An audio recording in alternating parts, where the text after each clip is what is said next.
And we just watched the women of the APLC, and we want to understand and make them know that it's certainly going to be a beautiful time here on Born Weekend. And tomorrow in Cameroon, we are going to be celebrating clean air. I don't know if you have any idea what that means, or if you even knew that there was any day that was celebrated as Clean Air Day in Cameroon, or all over the world, or across the world, or around the world. Whatever you want to say, it's going to still work so very well, and it's going to work fine. And we have been joined by Mr. Elvis Ndikum from the Association for the Promotion of Youth Leadership, Advocacy, and Volunteerism, Cameroon. He will be talking more and just getting you information on the 6th edition of the Clean Air Day, which is under the theme Invest in Clean Air Now. Good morning. Welcome to Born Weekend. How do you do? Good morning. Good morning. Thank you very much. Yeah, I'm doing.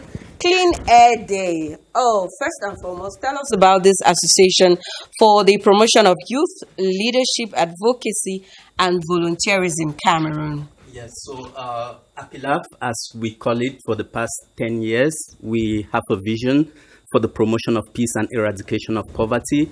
And the clear angles we are focused on is health. We try to improve people's health. We do this in a community approach where we promote volunteerism, advocacy, and leadership. So we stand out in the area of clean air for the past 10 years that we have been existing.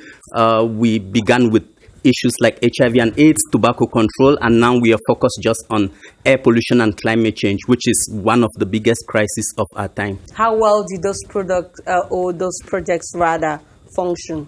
Yes. So we, as volunteers, what we do, we look for philanthropies and we engage with government. We have a collaboration with the Ministry of Public Health through the Center Regional Delegation. And we have built a vision of where we are looking at the problems, the real problems of the society. And one of the ways we do this is by promoting research. Research is very important in terms of if you want to bring concrete solutions, you need evidence. As I would say, policymakers are interested in evidence because there are so many priorities around us. There are so many things, and we need evidence. And this is what the Association for the Promotion of Youth Leadership has been doing. We have conducted we supported one of the first biggest global studies on the prevalence of asthma in the country between 2018 and 2019, which was published in the Global Asthma Report. And this was something which was heartbreaking because Cameroon was representing 35 countries.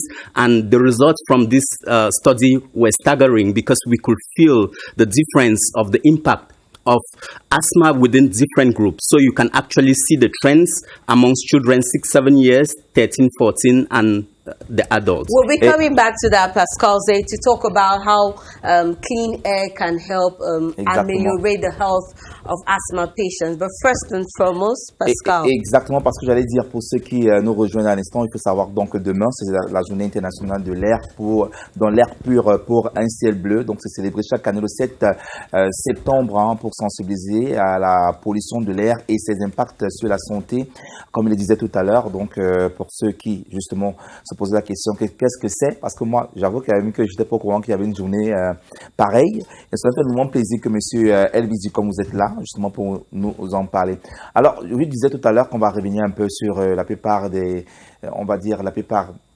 ces problèmes que font face justement votre association pour sensibiliser les personnes que nous sommes, parce que beaucoup ne savent pas que il y a une association qui existe justement pour nous parler de ces problèmes-là. Mais avant de revenir, je voudrais un peu que nous parlions un peu de la journée du 7 septembre où on va célébrer justement la journée internationale de l'air pour des ciels bleus. Oui, merci beaucoup. La journée internationale pour l'air pur, pour les ciels bleus, a été créée en fait c'est un peu en retard, mais ça arrivé. Comme on dit souvent, il faut être en retard que jamais. C'est ce qu'on a constaté avec. Mieux vaut tard que jamais. Mieux vaut tard que jamais en termes de pollution de l'air, parce que c'est un problème qui date depuis beaucoup d'années, mais c'est juste en 2019 que l'Assemblée générale des Nations Unies, pendant son 74e session, a adopté la résolution pour mettre le 7 septembre comme la journée mondiale de l'air propre. Et depuis 7 jours, le monde entier s'est mobilisé parce que c'était un problème très sérieux. Il y a plus de 7 millions de personnes qui meurent chaque année à cause de la pollution de l'air, selon l'OMS. Et ces données sont sous-estimées. Maintenant, même avec Global State of the Air Report, c'est plus de 8 millions. Ça veut dire que c'est un problème réel. Ouais. Et presque partout dans le monde, 99% de personnes vivent là où la pollution de l'air n'est pas au niveau où maintenant, voilà. Mais c'est que vous avez beaucoup à nous dire. Maintenant, qu'est-ce qu'il faut faire? Quelle est la solution pour que... Before we even look at the solution, we have been talking about clean air. The majority of Cameroonians, I bet you, or those who are hearing its celebration for the very first time, do not know what is considered clean air. Yeah, very important. You're saying what is very important. Clean air is very complex because we have other environmental determinants which have sometimes mirrored, as we'll say, the impact of clean air. For example, some people will just think about, when they talk about clean air, it's about tobacco smoke. Yeah. I work in this area for a long time. It's a whole area on its own, killing more than 7 million people. And air pollution has its own risk factor, its own sources, which are well defined. And people should understand that everybody pollutes at one point. And his question was very important. People don't know. Yeah. And what is even pollution? There are tiny particles, be it biological, organic, in the atmosphere that can cause harm to the body. And the most serious ones are the ones that will get into your nostrils, to your lungs, to your heart, and your bloodstream, and they will get to your brain. So this is what pollution is. And the particles, they are very varying. You have particles of particulate matter 2.5, which are the most severe, and you have particulate 10, which are comprised of carbon dioxide, carbon monoxide, I would say, ozone, and what have you. But what is important is for people to know which are the particles. They are the most tiny ones, which come from where? The burning of firewood, second-hand vehicles, where they produce gravel. Just dust. hold that thought. Pascal, you take us to have that report, and then when we come back, we'll talk.